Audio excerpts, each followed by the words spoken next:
ትንቢተ ሆሴዕ ምዕራፍ አንድ በይሁዳ ነገሥታት በዖዝያንና በኢዮአታም በአካዝና በሕዝቅያስም ዘመን በእስራኤልም ንጉሥ በኢዮአስ ልጅ በኢዮርብዓም ዘመን ወደ ብኤሪ ልጅ ወደ ሆሴዕ የመጣ የእግዚአብሔር ቃል ይህ ነው። እግዚአብሔር መጀመሪያ በሆሴዕ በተናገረ ጊዜ እግዚአብሔር ሆሴዕን ምድሪቱ ከእግዚአብሔር ርቃ ታላቅ ግልሙትና ታደርጋለችና ሂድ ጋለሞታን ሴትና የግልሙትናን ልጆች ለአንተ ውሰድ አለው። እርሱም ሄዶ የዴቤላይምን ልጅ ጎሜርን አገባ። እርስዋም ፀነሰች፣ ወንድ ልጅንም ወለደችለት። እግዚአብሔርም ከጥቂት ዘመን በኋላ የኢይዝራኤልን ደም በኢዩ ቤት ላይ እበቀላለሁና ከእስራኤልም ቤት መንግሥትን እሽራለሁና ስሙን ኢይዝራኤል ብለህ ጥራው። በዚያም ቀን በኢይዝራኤል ሸለቆ ውስጥ የእስራኤልን ቀስት እሰብራለሁ አለው። ደግሞ ፀነሰች፣ ሴት ልጅንም ወለደች። እግዚአብሔርም ይቅር እላቸው ዘንድ የእስራኤልን ቤት ከእንግዲህ ወዲህ አልምርምና ስምዋን ሎሩሃማ ብለህ ጥራት። ነገር ግን የይሁዳን ቤት እምራለሁ፣ በአምላካቸውም በእግዚአብሔር አድናቸዋለሁ እንጂ በቀስት ወይም በሰይፍ ወይም በሰልፍ ወይም በፈረሶች ወይም በፈረሰኞች አላድናቸውም አለው።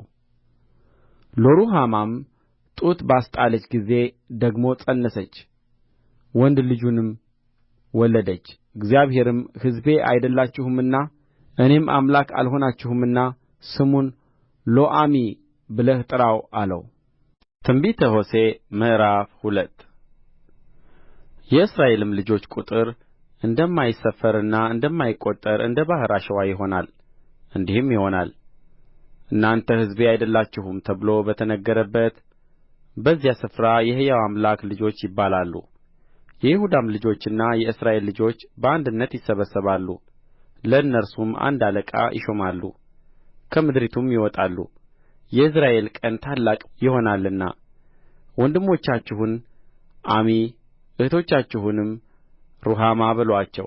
እናታችሁ ሚስቴ አይደለችምና እኔም ባልዋ አይደለሁምና ተምዋገቱ፣ ከእናታችሁ ጋር ተምዋገቱ። ግልሙትናዋን ከፊትዋ ምንዝርናዋንም ከጡቶችዋ መካከል ታስወግድ። ራቁትዋን እንዳልገፍፋት እንደ ተወለደችበትም ቀን እንዳላደርጋት እንደ ምድረ በዳና እንደ ደረቅ ምድር እንዳላደርጋት በጥማትም እንዳልገድላት የግልሙትናዋ ልጆች ናቸውና ልጆችዋን አልምርም። እናታቸው አመንዝራለች፣ የፀነሰቻቸውም እንጀራዬንና ውኃዬን ጥጤንና የተልባ እግሬን ዘይቴንና መጠጤን ከሚሰጡኝ ከውሽሞቼ በኋላ እሄዳለሁ ብላ አስነወረቻቸው። ስለዚህ እነሆ መንገድሽን በእሾህ እዘጋለሁ፣ መንገድዋንም እንዳታገኝ ቅጥርን እቀጥርባታለሁ። ውሽሞችዋንም ትከተላለች፣ ነገር ግን አትደርስባቸውም። ትፈልጋቸውማለች፣ ነገር ግን አታገኛቸውም። እርስዋም ከዛሬ ይልቅ የዚያን ጊዜ ይሻለኝ ነበርና ተመልሼ ወደ ቀደመው ባሌ እሄዳለሁ ትላለች። እርስዋም እህልና ወይንን ጠጅ ዘይትንም የሰጠኋት ለበኣልም የተሠራውን ብርና ወርቅ ያበዛሁላት እኔ እንደ ሆንሁ አላወቀችም። ስለዚህ እህሌን በጊዜዋ ወይን ጠጄንም በወረትዋ እወስዳለሁ። ራቁትዋንም እንዳትሸፍን ጥጤንና የተልባ እግሬን እገፍፋታለሁ። አሁንም ውሽሞችዋ እያዩ ነውርዋን እገልጣለሁ፣ ከእጄም ማንም አያድናትም። ደስታዋንም ሁሉ በዓላቶችዋንም መባቻዎችዋንም ሰንበቶችዋንም የተቀደሱትንም ጉባኤዎችን ሁሉ አስቀራለሁ። እርስዋም ውሽሞቼ የሰጡኝ ዋጋዬ ይህ ነው ያለችውን ወይንዋንና በለስዋን አጠፋለሁ፣ ዱርም አደርገዋለሁ፣ የምድረ በዳም አራዊት ይበሉታል። እኔን ረስታ ውሽሞችዋን እየተከተለች በጕትቾችዋና በጌጥዋም እያጌጠች ለበኣሊም ያጠነችበትን ወራት እበቀልባታለሁ ይላል እግዚአብሔር። ስለዚህ እነሆ አባብላታለሁ፣ ወደ ምድረ በዳም አመጣታለሁ፣ ለልብዋም እናገራለሁ። ከዚያም የወይን ቦታዋን የተስፋ በርም እንዲሆንላት የአኮርን ሸለቆ እሰጣታለሁ። በዚያም ከግብጽ ምድር እንደ ወጣችበት ቀን እንደ ሕፃንነትዋ ወራት ትዘምራለች። በዚያ ቀን ባሌ ብለሽ ትጠሪኛለሽ እንጂ ዳግመኛ በኣሌ ብለሽ አትጠሪኝም ይላል እግዚአብሔር። የበኣሊምን ስም ከአፍዋ አስወግዳለሁና በስማቸውም እንግዲህ አይታሰቡምና።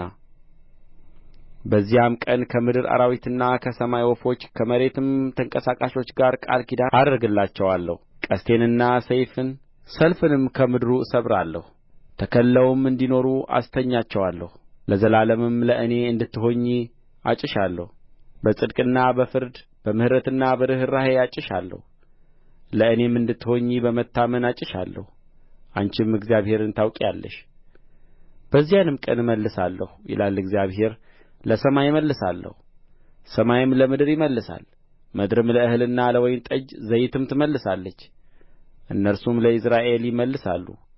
በምድርም ላይ ለእኔ እዘራታለሁ፣ ምሕረትም የሌላትን እምራለሁ። ሕዝቤም ያልሆነውን አንተ ሕዝቤ ነህ እለዋለሁ፣ እርሱም አንተ አምላኬ ነህ ይለኛል። ትንቢተ ሆሴዕ ምዕራፍ 3 እግዚአብሔርም የእስራኤል ልጆች ወደ ሌሎች አማልክት ቢመለሱና የዘቢብ ጥፍጥፍን ቢወድዱ እንኳ እግዚአብሔር እንደሚወድዳቸው አንተም ውሽማዋን የምትወድደውን አመንዝራይቱን ሴት ውደድ አለኝ። እኔም በ15 ብርና በ1 ቆሮስ መስፈሪያ ተኩል ገብስ ገዛኋት። ከእኔ ጋር ብዙ ወራት ተቀመጪ፣ አታመንዝሪም፣ ለሌላ ሰውም አትሁኚ፣ እኔም እንዲሁ እሆንልሻለሁ አልኋት። የእስራኤል ልጆች ያለ ንጉሥና ያለ አለቃ፣ ያለ መሥዋዕትና ያለ ዓምድ፣ ያለ ኤፉድና ያለ ተራፊም ብዙ ወራት ይቀመጣሉና ከዚያም በኋላ የእስራኤል ልጆች ተመልሰው አምላካቸውን እግዚአብሔርንና ንጉሣቸውን ዳዊትን ይፈልጋሉ። በኋለኛውም ዘመን ፈርተው ወደ እግዚአብሔርና ወደ በረከቱ ይመጣሉ። ትንቢተ ሆሴዕ ምዕራፍ 4 እናንተ የእስራኤል ልጆች ሆይ እውነትና ምሕረት እግዚአብሔርንም ማወቅ በምድር ስለሌለ እግዚአብሔር በምድሩ ላይ ከሚኖሩ ጋር ክርክር አለውና የእግዚአብሔርን ቃል ስሙ። እርግማንና ሐሰት፣ ግዳይና ስርቆት፣ ምንዝርናም ወጥተዋል፣ ደምም ወደ ደም ደርሶአል። ስለዚህ ምድሪቱ ታለቅሳለች፣ በእርስዋም የሚቀመጡ ሁሉ ከምድር አራዊትና ከሰማይ ወፎች ጋር ይደክማሉ፣ የባሕሩም ዓሦች ያልቃሉ። ነገር ግን ሕዝብህ ከካህን ጋር እንደሚከራከሩ ናቸውና ማንም አይከራከር፣ ማንም አይዝለፍ። በቀንም ትሰናከላለህ፣ ነቢዩም ከአንተ ጋር በሌሊት ይሰናከላል። እናትህንም አጠፋታለሁ። ሕዝቤ እውቀትን ከማጣቱ የተነሣ ጠፍቶአል፣ አንተም እውቀትን ጠልተሃልና። እኔ ካህን እንዳትሆነኝ እጠላሃለሁ፣ የአምላክህንም ሕግ ረስተሃልና። እኔ ደግሞ ልጆችህን እረሳለሁ፣ እንደ ብዛታቸውም መጠን ኃጢአት ሠሩብኝ። እኔም ክብራቸውን ወደ ነውር እለውጣለሁ፣ የሕዝቤም ኃጢአት መብል ሆኖላቸዋል። ልባቸውንም ወደ በደላቸው አድርገዋል፣ እንደ ሕዝቡም እንዲሁ ካህኑ ይሆናል። በመንገዳቸውም እበቀላቸዋለሁ፣ ሥራቸውንም እመልስባቸዋለሁ። እግዚአብሔርንም መጠበቅ ትተዋልና ሲበሉ አይጠግቡም፣ ሲያመነዝሩም አይበዙም። ግልሙትናና የወይን ጠጅ ስካርም አእምሮን ያጠፋል። የግልሙትና መንፈስ ሕዝቤን አስቶአቸዋልና እነርሱም ከአምላካቸው ርቀው አመንዝረዋልና። በትራቸውን ይጠይቃሉ፣ ዘንጋቸውንም ይመልስላቸዋል። በተራሮችም ራስ ላይ ይሠዋሉ። ጥላውም መልካም ነውና ከኮምበልና ከልብን ከአሆማም ዛፍ በታች በኮረብቶች ላይ ያጥናሉ። ስለዚህ ሴቶች ልጆቻችሁ ይገለሙታሉ፣ ሙሽሮቻችሁም ያመነዝራሉ። ወንዶችም ደግሞ ከጋለሞቶች ጋር ይጫወታሉና ከጋለሞቶችም ጋር ይሠዋሉና። ሴቶች ልጆቻችሁ በገለሞቱ ጊዜ ሙሽሮቻችሁም ባመነዘሩ ጊዜ አልቀጣቸውም፣ የማያስተውልም ሕዝብ ይገለበጣል። እስራኤል ሆይ አንተ ብታመነዝር ይሁዳ አይበድል። እናንተም ወደ ጌልገላ አትግቡ፣ ወደ ቤትአዌንም አትውጡ፣ ወይም ሕያው እግዚአብሔርን ብላችሁ አትማሉ። እስራኤል እንደ እልከኛ ጊደር እንቢ ብሎአል። እግዚአብሔርስ በሰፊው ቦታ እንደ ጠቦት ያሰማራዋልን? ኤፍሬም ከጣዖት ጋር ተጋጠመ፣ ተወው። ስካርን ፈጽመዋል፣ ግልሙትናንም አብዝተዋል። አለቆችዋም ነውርን እጅግ ወደዱ። ነፋስ በክንፍዋ አስሮአታል፣ ከመሥዋዕቶቻቸውም የተነሣ ያፍራሉ። ትንቢተ ሆሴዕ ምዕራፍ 5 ካህናት ሆይ ይህን ስሙ፣ የእስራኤል ቤት ሆይ አድምጡ። የንጉሥ ቤት ሆይ ልብ አድርጉ። በምጽጳ ላይ ወጥመድ በታቦርም ላይ የተዘረጋ አሽክላ ሆናችኋልና ፍርድ በእናንተ ላይ ነው፣ ዓመፀኞችም እርድ አብዝተዋል። እኔ ግን እነዚያን ሁሉ እዘልፋለሁ። ኤፍሬምን አውቀዋለሁ፣ እስራኤልም ከእኔ አልተሰወረም። ኤፍሬም ሆይ ዛሬ አመንዝረሃል፣ እስራኤልም ረክሶአል። ወደ አምላካቸው ይመለሱ ዘንድ ሥራቸውን አላቀኑም። የግልሙትና መንፈስ በውስጣቸው አለና እግዚአብሔርንም አላወቁምና። የእስራኤልም ትዕቢት በፊቱ ይመሰክራል። ስለዚህ እስራኤልና ኤፍሬም በኃጢአታቸው ይሰናከላሉ፣ ይሁዳም ደግሞ ከእነርሱ ጋር ይሰናከላል። እግዚአብሔርንም ለመሻት በጎቻቸውንና ላሞቻቸውን ነድተው ይሄዳሉ። ነገር ግን እርሱ ከእነርሱ ተመልሶአልና አያገኙትም። ዲቃሎችን ልጆች ወልደዋልና እግዚአብሔርን ወንጅለዋል። አሁንም 1 ወር እነርሱንና ርስታቸውን ይበላቸዋል። በጊብዓ መለከትን በራማ እንቢልታን ንፉና ብንያም ሆይ ከአንተ በኋላ እያላችሁ በቤትአዌን ላይ እሪ በሉ። ኤፍሬም በዘለፋ ቀን የፈረሰ ይሆናል። በእስራኤል ነገዶች ዘንድ በእርግጥ የሚሆነውን ነገር ገልጫለሁ። የይሁዳ አለቆች ድንበርን እንደሚነቅሉ ሆነዋል። እኔም መዓቴን እንደ ውኃ አፈስስባቸዋለሁ። ኤፍሬም ከትእዛዝ በኋላ መሄድን ወድዶአልና የተገፋና በፍርድ የተጐዳ ሆኖአል። እኔም ለኤፍሬም እንደ ብል ለይሁዳም ቤት እንደ ነቀዝ ሆኛለሁ። ኤፍሬምም ደዌውን ይሁዳም ቍስሉን ባየ ጊዜ ኤፍሬም ወደ አሦር ሄደ፣ ወደ ንጉሡም ወደ ኢያሪም መልእክተኛን ላከ። እርሱ ግን ይፈውሳቸው ዘንድ ከቍስላቸውም ያድናቸው ዘንድ አልቻለም። እኔም ለኤፍሬም እንደ አንበሳ ለይሁዳም ቤት እንደ አንበሳ ደቦል እሆናለሁና እኔም ነጥቄ እሄዳለሁ፣ እወስድማለሁ፣ የሚያድንም አይገኝም። በደላቸውንም እስኪያውቁ ድረስ ፊቴንም እስኪሹ ድረስ ሄጄ ወደ ስፍራዬ እመለሳለሁ። በመከራቸው ጊዜ እጅግ አድርገው ፊቴን ይፈልጋሉ። ትንቢተ ሆሴዕ ምዕራፍ 6 ኑ ወደ እግዚአብሔር እንመለስ፣ እርሱ ሰብሮናልና እርሱም ይፈውሰናል።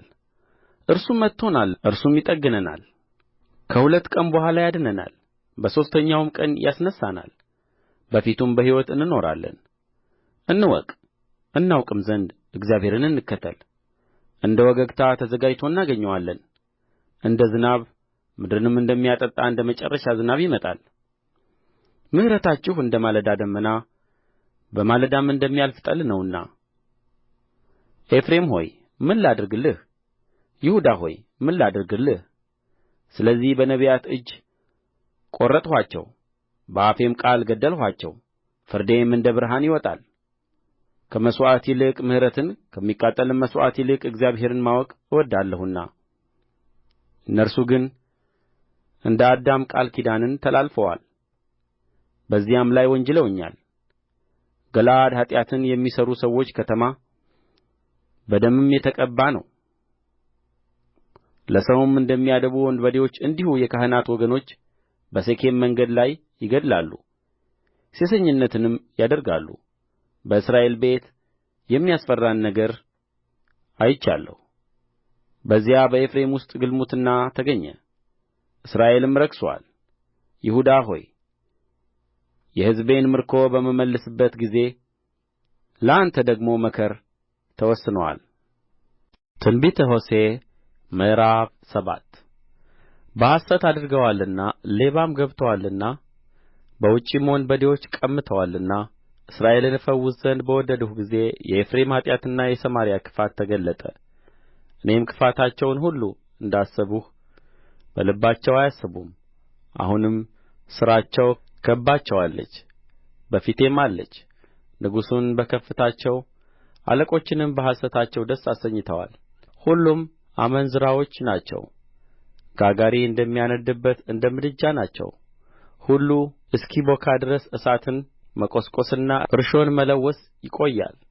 በንጉሣችን ቀን አለቆች ከወይን ጠጅ ሙቀት የተነሣ ታመሙ። እርሱም ከዋዘኞች ጋር እጁን ዘረጋ፣ እያደቡ ልባቸውን እንደ ምድጃ አዘጋጅተዋል። አበዛቸውም ሌሊቱን ሁሉ አንቀላፋ። በጠባም ጊዜ እንደ እሳት ነበልባል ይነድዳል። ሁሉም እንደ ምድጃ ግለዋል። ፈራጆቻቸውንም በሉ፣ ነገሥታቶቻቸውም ሁሉ ወደቁ። ከእነርሱም ወደ እኔ የሚጮኽ የለም። ኤፍሬም ከአሕዛብ ጋር የተደባለቀ ኤፍሬም እንዳልተገለበጠ ቂጣ ነው። እንግዶች ጕልበቱን በሉት፣ እርሱም አላወቀም። ሽበትም ወጣበት፣ እርሱም አላወቀም። የእስራኤልም ትዕቢት በፊቱ መሰከረ። ወደ አምላካቸው ወደ እግዚአብሔር ግን አልተመለሱም። በዚህም ሁሉ አልፈለጉትም። ኤፍሬምም አእምሮ እንደሌላት እንደ ሰነፍ ርግብ ነው። ግብጽን ጠሩ፣ ወደ አሦርም ሄዱ። ሲሄዱ አሽክላዬን እዘረጋባቸዋለሁ፣ እንደ ሰማይ ወፎች አወርዳቸዋለሁ። መከራቸውን ሲሰሙ እገሥጻቸዋለሁ። ከእኔ ፈቀቅ ብለዋልና ወዮላቸው! በእኔም ላይ ዐምፀዋልና ጥፋት ይምጣባቸው። እኔ ልታደጋቸው ወደድሁ፣ እነርሱ ግን በሐሰት ተናገሩብኝ። በመኝታቸው ላይ ሆነው ያለቅሱ ነበር እንጂ በልባቸው ወደ እኔ አልጮኹም። ስለ እህልና ስለ ወይን ጠጅ ይሰበስቡ ነበር፣ በእኔም ላይ ዐመፁ። እኔም ክንዳቸውን አስተማርሁና አጸናሁ።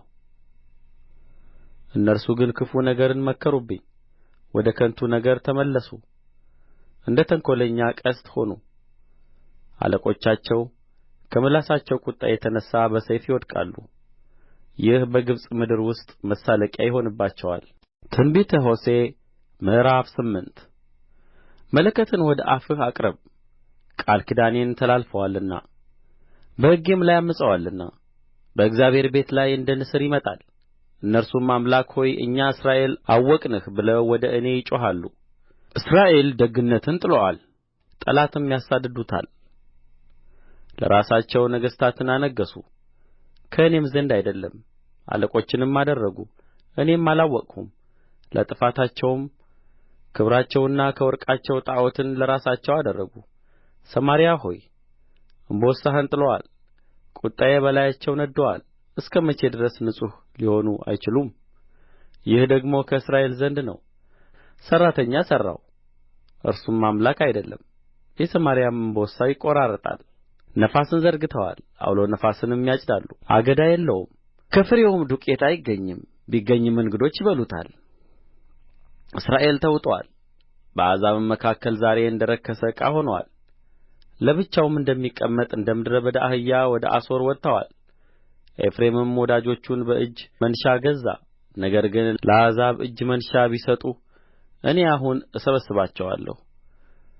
ከንጉሥና ከአለቆችም ሸክም የተነሣ ይደክማሉ።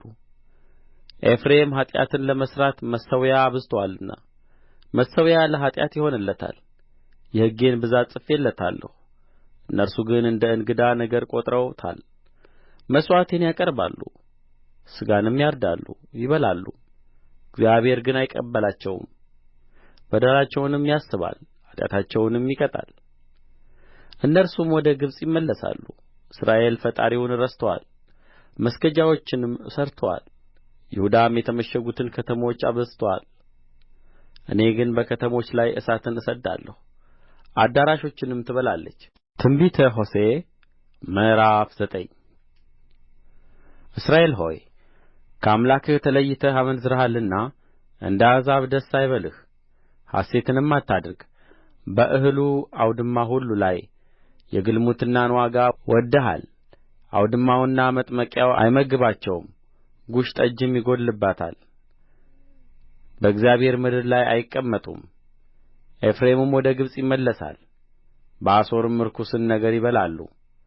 ለእግዚአብሔርም የወይን ጠጅን ቁርባን አያፈስሱም፣ መሥዋዕታቸውም ደስ አያሰኘውም። የኀዘንም እንጀራ ይሆንላቸዋል፣ የሚበላውም ሁሉ ይረክሳል። እንጀራቸውም ለሰውነታቸው ይሆናል እንጂ ወደ እግዚአብሔር ቤት አይገባም። በዓመት በዓል ቀንና በእግዚአብሔር በዓል ቀን ምን ታደርጋላችሁ? እነሆ ከጥፋት ሸሽተው ሄዱ። ግብጽም ትሰበስባቸዋለች፣ ሜምፎስም ትቀብራቸዋለች። ሳማም የብራቸውን ጌጥ ይወርሳል፣ እሾህም በድንኳናቸው ውስጥ ይበቅላል። የበቀል ወራት መጥቶአል፣ የፍዳም ወራት ደርሶአል። እስራኤልም ያውቃል ከኃጢአትህና ከጠላትነትህ ብዛት የተነሣ ነቢዩ ሰንፎአል፣ መንፈስም ያለበት ሰው አብዶአል። ኤፍሬም ከአምላኬ ጋር ተመልካች ነበረ፣ አሁን ግን ነቢዩ በመንገዱ ሁሉ ላይ የወፍ ወጥመድ ሆነ። በአምላኩም ቤት ጠላትነት አለ። በጊብዓ ዘመን እንደ ነበረ እጅግ ረከሱ። እርሱም በደላቸውን ያስባል፣ ኃጢአታቸውንም ይበቀላል። እስራኤልን በምድረ በዳ እንዳለ ወይን ሆኖ አገኘሁት። አባቶቻችሁንም ከመጀመሪያዋ ዓመት እንደ በለስ በኵራት ሆነው አየኋቸው። እነርሱ ግን ወደ ብዔልፌጎር መጡ፣ ለነውርም ተለዩ፣ እንደ ወደዱትም ርኩስ ሆኑ። የኤፍሬምም ክብር እንደ ወፍ በርሮ ይጠፋል። መውለድና ማፀነስ ማርገዝም አይሆንላቸውም።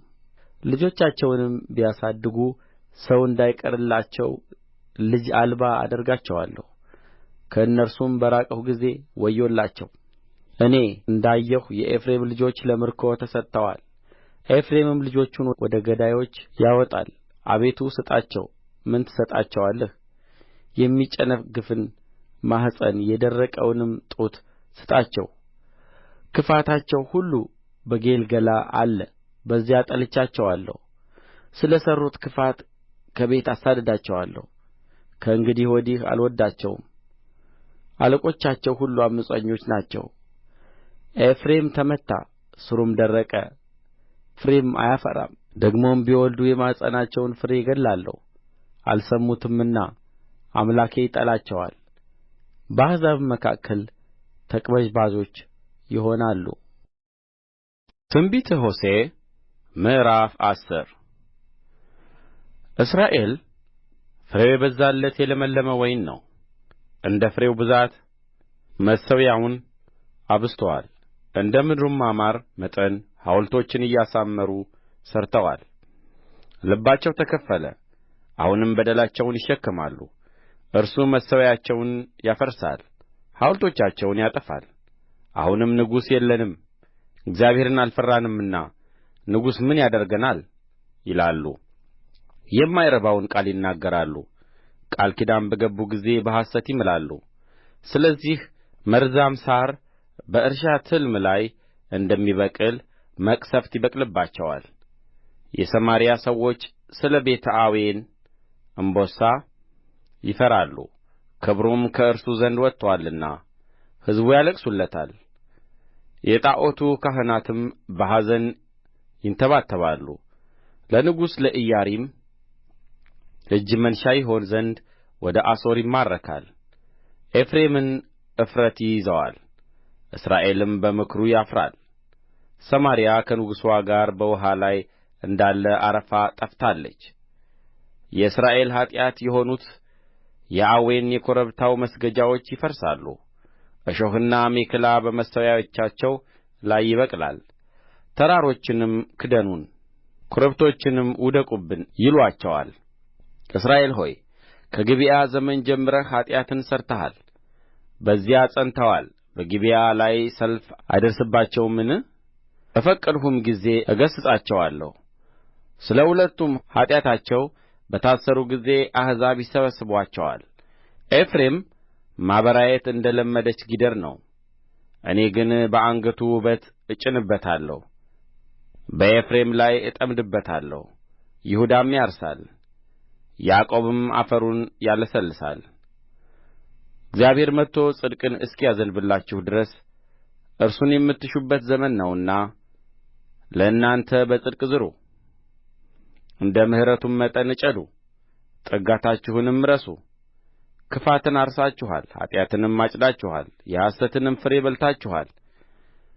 በኃያላንህ ብዛት በመንገድህም ላይ ታምነሃልና በአሕዛብህም መካከል ሽብር ይነሣል።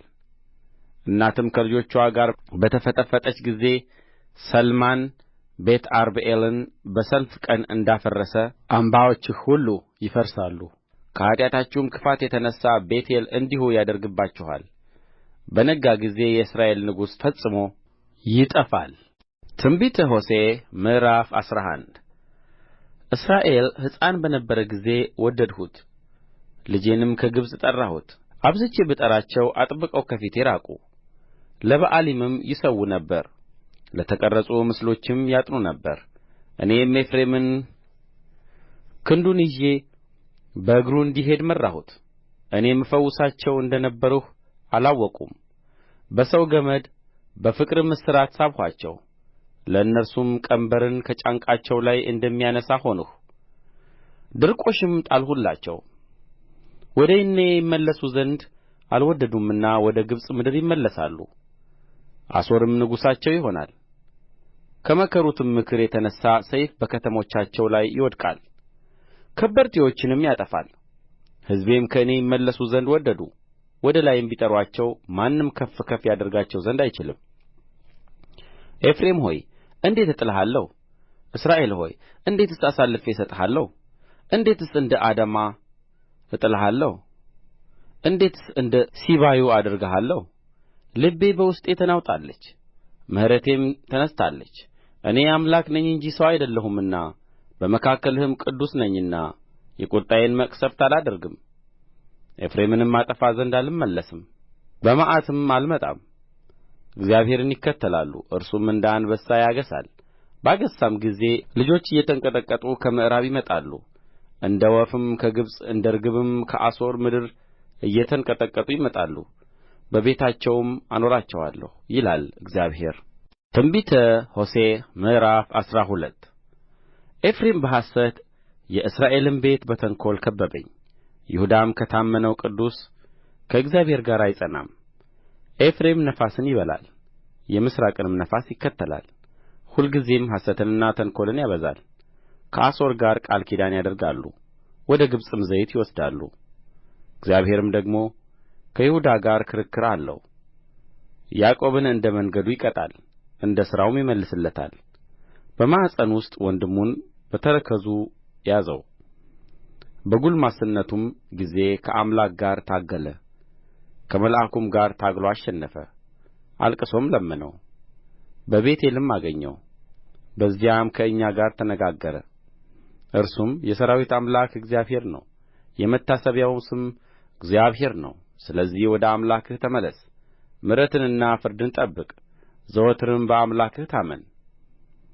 ከከነዓን ወገን ነው፣ በእጁ የተንኰል ሚዛን አለ፣ ሽንገላንም ይወድዳል። ኤፍሬምም ባለጠጋ ሆኛለሁ፣ ሀብትንም አግኝቻለሁ፣ በድካሜም ሁሉ ኃጢአት የሚሆን በደል አይገኝብኝም አለ። እኔም ከግብጽ ጀምሬ አምላክ እግዚአብሔር ነኝ። እንደ ዓመት በዓል ቀን እንደ ገና በድንኳን እንድትኖር አድርጌሃለሁ። ለነቢያትም ተናግሬአለሁ፣ ራእይንም አብዝቻለሁ። በነቢያትም እጅ ምሳሌዎችን አውጥቻለሁ። ኃጢአት ከገለዓድ አለ፣ ፈጽመውም ከንቱ ናቸው። ወይፈኖች በጌልገላ ይሠዋሉ፣ መሠዊያዎቻቸውም በእርሻ ትልም ላይ የድንጋይ ክምር ይሆናሉ። ያዕቆብ ወደ ሶርያ አገር ሸሸ፣ እስራኤልም ስለ ሚስት አገለገለ፣ ስለ ሚስትም ጠባቂ ነበረ። እግዚአብሔርም በነቢይ እጅ እስራኤልን ከግብጽ አወጣ፣ በነቢይም እጅ ጠበቀው። ኤፍሬም አስመርሮ አስቈጣው፣ ስለዚህ ደሙ በላዩ ላይ ነው፣ ጌታውም ስድቡን በራሱ ላይ ይመልሳል። ትንቢተ ሆሴዕ ምዕራፍ 13 ኤፍሬም በተናገረ ጊዜ ፍርሃት ነበረ፣ በእስራኤልም ዘንድ ታበየ። ነገር ግን በኣልን በማምለክ በበደለ ጊዜ ሞተ። አሁንም ኃጢአትን ይሠሩ ዘንድ ጨመሩ። በብራቸውም ለራሳቸው ቀልጦ የተሠራ ምስልን እንደ ጥበባቸውም ጣዖታትን ሠርተዋል። ሁሉም የሠራተኛ ሥራ ናቸው። ስለ እነርሱም የሚሠዉ ሰዎች እምቦሳውን ይሳሙ ይላሉ። ስለዚህም እንደ ማለዳ ደመና በጥዋትም እንደሚያልፍ ጠል በዐውሎ ነፋስም ከአውድማ እንደሚበተን እብቅ ከመስኮትም እንደሚወጣ ጢስ ይሆናሉ። እኔ ግን ከግብጽ ምድር ጀምሬ አምላክህ እግዚአብሔር ነኝ። ከእኔም በቀር ሌላ አምላክ አታውቅም፣ ከእኔም በቀር ሌላ መድኃኒት የለም። በምድረ በዳ እጅግ በደረቀ ምድር አውቄህ ነበር። ከተሰማሩ በኋላ ጠገቡ፣ በጠገቡም ጊዜ ልባቸው ታበየ። ስለዚህ ረሱኝ። ስለዚህም እኔ እንደ አንበሳ ሆንሁባቸው፣ እንደ ነብርም በመንገድ አጠገብ አደባባቸዋለሁ። ልጅዋ እንደ ተነጠቀባት ድብ እገጥማቸዋለሁ፣ የልባቸውንም ስብ እቀድዳለሁ። በዚያም እንደ አንበሳ እበላቸዋለሁ፣ የምድረ በዳም አውሬ ይነጣጠቃቸዋል። እስራኤል ሆይ በእኔ በረዳትህ ላይ በመነሣትህ ጥፋትህ ነው። በየከተማህ ሁሉ ያድንህ ዘንድ ንጉሥህ ወዴት አለ? ስለ እነርሱም ንጉሥንና አለቆችን ስጠኝ ብለህ የተናገርኸው መሳፍንቶችህ ወዴት አሉ? በቍጣዬ ንጉሡን ሰጠሁህ፣ በመዓቴም ሻርሁት። የኤፍሬም በደል ታስሮአል፣ ኃጢአቱም ተከማችቶአል። ምጥ እንደ ያዛት ሴት ጭንቅ ይመጣበታል። በሚወለድበት ጊዜ በማኅፀን አፍ ቀጥ ብሎ አይወጣምና አእምሮ የሌለው ልጅ ነው። ከሲኦል እጅ እታደጋቸዋለሁ፣ ከሞትም እቤዣቸዋለሁ። ሞት ሆይ ቸነፈርህ ወዴት አለ? ሲኦል ሆይ ማጥፋትህ ወዴት አለ? ርኅራኄ ከዓይኔ ተሰወረች። በወንድሞቹ መካከል ፍሬያማ ቢሆን የምሥራቅ ነፋስ ይመጣል። የእግዚአብሔር ነፋስ ከምድረ በዳ ይመጣል፣ ምንጩንም ያደርቃል፣ ፈሳሹንም ያጠፋል። የተከበሩ ዕቃዎች ሁሉ ያሉበትን መዝገብ ይበዘብዛል። ሰማርያ በአምላክዋ ላይ ዐምፃለችና በደልዋን ትሸከማለች።